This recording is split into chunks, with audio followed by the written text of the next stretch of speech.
कभी कभी जब हमें किसी पर शक होता है, यानी कि हम अपने पार्टनर के साथ रहते हैं और हमें उस पर शक होता है, शक होने के बाद जब वो शक यकीन में बदलता है तो हमें बहुत दुख होता है। यानी कि इतना दुख होता है कि हम सोचने लगते हैं कि हम इस व्यक्ति की जान ले लें, हम इसकी जान लेकर ही सुकून मिलेगा।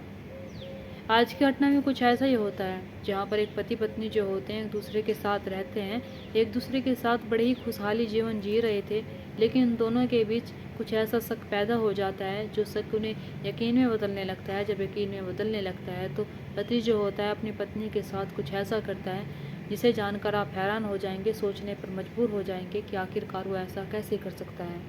और ऐसा वो अपनी पत्नी के साथ तो करता ही करता है। अपनी पत्नी के जो पीस रखता है वो अपने हाथों में उठाता है, हाथों में उठाने के बाद वो मोहल्ले के जितने भी घर होते हैं उनमें फेंकता चला जाता है। यानी कि मोहल्ले वाले लोगों को वो क्या बताना चाहता था, मोहल्ले वाले लोगों के पास आखिरकार वो अपनी पत्नी के जो पीसीज होते हैं वो क्यों फेंक रहा था, ये जानते हैं हम इस घटना के माध्यम से। और क्या होता है इस घटना में, क्या नहीं होता है, आप जब इस घटना को सुनेंगे तो वाकई में आपकी रूह कांप जाएगी। आप सोचने पर मजबूर हो जाएंगे कि आखिरकार एक पति अपनी पत्नी के साथ ऐसा कैसे कर सकता है। चलिए तो बिना देरी के इस घटना को शुरू करते हैं। नमस्कार, आदाब, सत श्री अकाल, हर हर महादेव। मेरा नाम रूपा है और आज की ये घटना उत्तर बंगाल का एक इलाका लगता है जलवायुपुरा, और इसी इलाके के अंतर्गत एक थाना लगता है मायाकुड़ी, और इसी थाने के अंतर्गत एक और इलाका आता है बनकाड़ी इलाका। मैं बात कर रही हूँ 22 अगस्त सन 2025 की।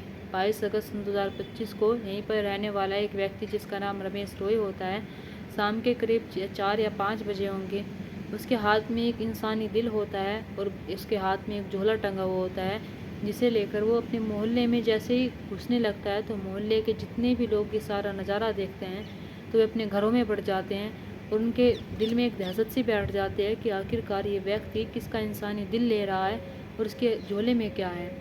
यानी कि जैसे वो व्यक्ति एक घर के अंदर जाता है, घर के अंदर की महिला को जानता था, उसे बुलाता है कि रानी बाहर आओ, मुझे तुमसे कुछ बात करनी है।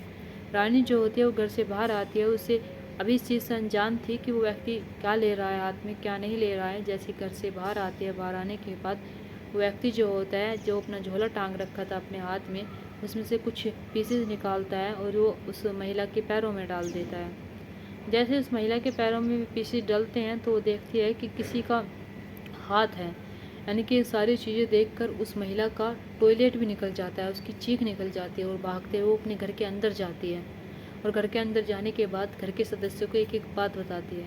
यानी कि ये व्यक्ति जो होता है जिसकी उम्र 30 या 35 साल होगी, ये ऐसे ही करता है। यानी कि जो भी महिला से बाहर दिख रही थी उसके पैरों में मासिस जो पीसीज होते हैं उन्हें फेंक रहा था। हर पड़ोसी के हर घर में ये पीसीज फेंकता चला जाता है। पड़ोसी जो होते हैं उनकी हिम्मत जो होती है इतनी नहीं होती है कि वो बाहर निकले और बाहर निकलने के बाद उससे पूछे कि आखिरकार ये तुम क्या ले रहे हो और तुमने किसे मार डाला और तुम किसका दिल ले रहे हो और ऐसा क्यों कर रहे हो जो ये पीसीस हमारे घर के बाहर डाल रहे हो। यानी कि किसी की इतनी हिम्मत नहीं होती है कि कोई पूछ ले आकर। जब रमेश रॉय वहाँ से चला जाता है सबके घर के आगे फेंक कर, तब कहीं जाकर घर के व्यक्ति जो होते हैं अपने घर से बाहर निकलते हैं और बाहर निकलने के बाद जब वे देखते हैं अपने घर के आगे का नज़ारा देखते हैं, तब कहीं जाकर पुलिस वालों को फ़ोन करते हैं। पुलिस वाले जो होते हैं मौके पर पहुंचते हैं। मौके पर पहुंचने के बाद जितने भी पीसीज होते हैं उन्हें बरामद किया जाता है। उधर जो आस पड़ोस के लोग होते हैं उनसे पूछा जाता है कि आखिरकार ये कौन व्यक्ति है, कौन व्यक्ति नहीं है, कहाँ पर रहता है, कहाँ पर नहीं रहता है, क्या तुम इसे जानते हो। तो वे लोग जो होते हैं वे बताते हैं कि इसका नाम रमेश रॉय है, जिसकी उम्र 30-35 साल है और ये अपनी पत्नी के साथ रहता है। और हमें नहीं पता कि उसने किसके साथ ये सब कुछ किया है, लेकिन हाँ उसके हाथ में एक इंसानी दिल है और उसके हाथ में एक झोला टंगा हुआ था। वो सिर्फ जो पीसीज होते हैं उन्हें फेंक रहा था और ज़्यादातर जो महिलाएं होती हैं उन्हें देखकर फेंक रहा था। पुलिस वाले जब ये सारी चीज़ें देखते हैं तो पुलिस वाले जो उसका घर पूछते हैं, घर जब उसके घर जाते हैं, घर जाने के बाद देखते हैं कि उसका जो घर होता है वो सारा खूनम खून हुआ पड़ा हुआ होता है। वहाँ पर एक महिला की खोपड़ी पड़ी हुई होती है, वहाँ पर कुछ और टुकड़े पड़े हुए होते हैं। जब देखते हैं वहाँ का नज़ारा तो वाकई में पुलिस वाले हैरान हो जाते हैं, सोचने पर मजबूर हो जाते हैं कि आखिरकार ये कौन महिला है।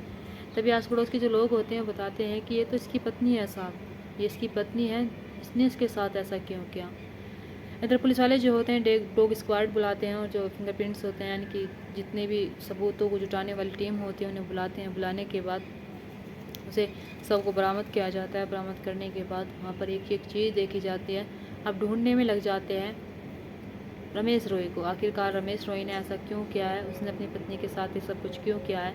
रमेश रॉय ही ये सब कुछ बता सकता था, क्योंकि आस पड़ोस के लोग जो होते हैं वे कुछ नहीं बताते हैं, वे कुछ भी बताने में असमर्थ होते हैं। रमेश रॉय का जो नंबर होता है उसे ट्रैक पर लाया जाता है, उसे ढूंढ बड़ी मशक्क़त के बाद पुलिस वाले जो होते हैं रमेश रॉय को ढूंढ भी निकालते हैं, और ढूंढने के बाद उसे पुलिस स्टेशन लेकर आते हैं और उसे बैठाते हैं, उससे पूछताछ करते हैं कि आखिरकार तुमने अपनी पत्नी के साथ ऐसा क्यों किया, और तुमने अपनी पत्नी के साथ ऐसा किया तो क्या, लेकिन पड़ोस में तुमने जो पीसीज होते हैं वे क्यों डाले जाकर। रमेश रॉय जो होता है वो पहले तो चुपचाप बैठा हुआ होता है, लेकिन पुलिस वाले जो होते हैं जब उस पर सख्ती बरमाते हैं, जब उस पर सख्ती दबाते हैं, तब कहीं जाकर रमेश रॉय जो होता है वो रोने लगता है और चीखने लगता है, और अपनी जब कहानी सुनाता है पुलिस वालों को, तो वाकई पुलिस वाले जो होते हैं सोचने पर मजबूर हो जाते हैं कि ऐसा भी हो सकता है। रमेश रॉय जो होता है वो बताता है कि साहब आज से 4 साल पहले मेरी शादी जो होती है दीपाली से होती है, यानी कि इसकी पत्नी का नाम जो होता है दीपाली होता है। जब उससे मेरी शादी होती है तो शादी होने के बाद मैं सोचने लगता हूँ कि अब मेरे ऊपर खर्चा ज़्यादा बढ़ गया है, और मैं जितनी मेहनत मजदूरी पहले करता था अब दूनी मेहनत मजदूरी करने लगता हूँ, यानी कि सिर्फ मुझे अपनी पत्नी को खुश रखना था और खुद खुश रहना था। और कहीं ना कहीं ऐसा ही होता है, कुछ वक्त के लिए, कुछ महीनों के लिए मेरी पत्नी जो होती है बड़ी ही खुश रहती है मेरे साथ, और आराम से रह रही थी। हम दोनों जो होते हैं एक दूसरे का साथ देते थे, अगर हम दोनों में से कोई भी बीमार पड़ता था तो उसकी देख रेख करते थे, यानी कि मेरी पत्नी भी मुझसे बहुत प्यार करती थी, मैं भी उससे बहुत प्यार करता था। लेकिन कुछ वक्त गुजरने के बाद मेरी पत्नी, जब मैं देखता घर अपनी मेहनत मजदूरी करके आता, तो मेरी पत्नी जो होती है वो फ़ोन पर ही लगी रहती थी, यानी कि ना ही तो मुझसे पानी के लिए पूछती थी, ना ही खाने के लिए पूछती थी, सिर्फ फ़ोन पर बातें करती रहती थी। अब ऐसे ही जब मैंने कई दफ़ा देखा तो एक आध बार ऐसा भी हुआ है कि मैंने अपनी पत्नी का फ़ोन उठाया, और उठाने के बाद जैसे ही हेलो किया तो उधर से कोई व्यक्ति बोलता ही नहीं था। अब मुझे शक होने लगता है कि मेरी पत्नी किसी और से बात करती है। मैं अपनी पत्नी को समझाता भी हूँ, अपनी पत्नी से कहता भी हूँ कि तुम्हारे किसी और के साथ अवैध संबंध तो नहीं चल रही हैं, तुम किसी और से प्यार तो नहीं करती हो, अगर तुम किसी और से प्यार करती हो तो मुझे बता दो। लेकिन मेरी पत्नी जो होती है वो साफ इनकार कर देती है और कहती है कि नहीं, मैं किसी से बात नहीं करती हूँ, मैं किसी से प्यार नहीं करती हूँ, मैं तुमसे प्यार करती हूँ। और मैं अपनी पत्नी दीपाली से बहुत प्यार करता था, मैं उसके साथ रहना चाहता था, यानी कि मुझे शक तो हो चुका था कि हाँ मेरी पत्नी किसी से बात करती है, क्योंकि जब भी मैं आता था तो फ़ोन पर ही लगी रहती थी, फ़ोन पर ही बातें करती रहती थी, और जब भी मैं उसे कॉल करने की कोशिश करता था तो फ़ोन पर ही बिजी जाया करती थी। अब मुझे कहीं ना कहीं लगने लगा था कि मेरी पत्नी किसी से बात करती है, और जब मैं फ़ोन उठाता था तो कोई बोलता भी नहीं था। मैं अपनी पत्नी के साथ लड़ाई झगड़े करने लगता हूँ, अपनी पत्नी से कहने लगता हूँ कि तुम ये सब कुछ छोड़ दो, तुम मुझे धोखा कैसे दे सकती हो। लेकिन मेरी पत्नी जो होती है वो बाज नहीं आती है। हमारी शादी को 4 साल हो चुके हैं, और इन 4 सालों में मेरी पत्नी ने ना जाने कितने उससे बात की होगी, कितनों से नहीं बात की होगी। और मैं अपनी पत्नी को आज तक समझाता आ रहा था, अपनी पत्नी से कहता आ रहा था कि तुम छोड़ दो, लेकिन मेरी पत्नी मानने के लिए तैयार ही नहीं होती है। मैं अपनी पत्नी के लिए ही मेहनत मजदूरी कर रहा था, मैं अपनी पत्नी के लिए ही सब कुछ कर रहा था, लेकिन मेरी पत्नी मेरे पीठ पीछे किसी और से बात कर रही थी, किसी और से अवैध संबंध चला रही थी। अब मेरी हालत ऐसे हो चुकी थी कि मैं जब भी मेहनत मजदूरी करके घर आता था तो मुझे बहुत गुस्सा आता था, मैं बहुत डिप्रेशन में जा चुका था। मैं अपनी पत्नी के साथ हाथापाई भी करता था, और लेकिन मेरी पत्नी जो होती है वो बाज नहीं आती है, यानी कि वो ये सब कुछ छोड़ने के लिए तैयार ही नहीं होती है। वो ये सब कुछ बरकरार रखना चाहती थी, इन सब चीज़ों में रहना चाहती थी, वो बात जो है जैसे कर रही थी ऐसे ही करना चाहती थी। मैं अपनी पत्नी से इतना प्यार करता था, कहीं ना कहीं मेरा प्यार जो होता है वो नफ़रत में बदलने लगता है। मैं अपनी पत्नी से अब बहुत जलने लगता हूँ, मुझे अपनी पत्नी पर खुन्नस आने लगती है। मैं इतना डिप्रेशन में चला जाता हूँ कि मैं सोच लेता हूँ कि मैं अपनी पत्नी को अब इस दुनिया में नहीं रहने दूँगा। वो मुझे धोखा दे रही है, और मैं समझाता समझाता थक चुका हूँ। दिन आता है 20 अगस्त सन 2025 का। 20 अगस्त सन 2025 को जैसे ही मेरी पत्नी घर पर रहती है, घर पर रहने के बाद मैं उसे लास्ट बार समझाने की कोशिश करता हूँ। मैं उसे लास्ट बार कहता हूँ कि तुम ये सब कुछ छोड़ दो, लेकिन मेरी पत्नी जब ये सब कुछ छोड़ने के लिए तैयार नहीं होती है, तब कहीं जाकर मेरे घर में एक कुल्हाड़ी रखी होती है, उसे लेकर आता हूँ। लेकर आने के बाद ताबड़तोड़ करके मैं अपनी पत्नी पर हमला कर देता हूँ, और तब तक हमला करता हूँ जब तक कि मेरी पत्नी की जान नहीं चली जाती।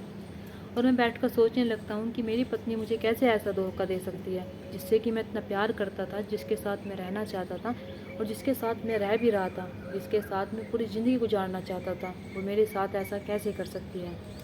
अब जैसे ही मैं उसकी कोशिश कर देता हूँ तो मुझे दिमाग में आता है कि धोखे देने का अंजाम यही होना चाहिए, और मुझे खुन्नस हो जाती है उन सभी औरतों से, यानी कि जब मेरी पत्नी मेरे साथ ऐसा कर रही है तो और महिलाएं भी अपनी पत्नियों के साथ ऐसा कर रही होगी।